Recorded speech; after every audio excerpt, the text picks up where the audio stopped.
is a test of the National Weather Service NOAA Weather Radio Warning Alarm System.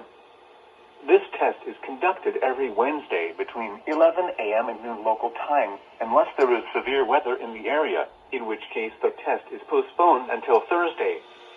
Again, this is only a test. There is no severe weather in the area at this time.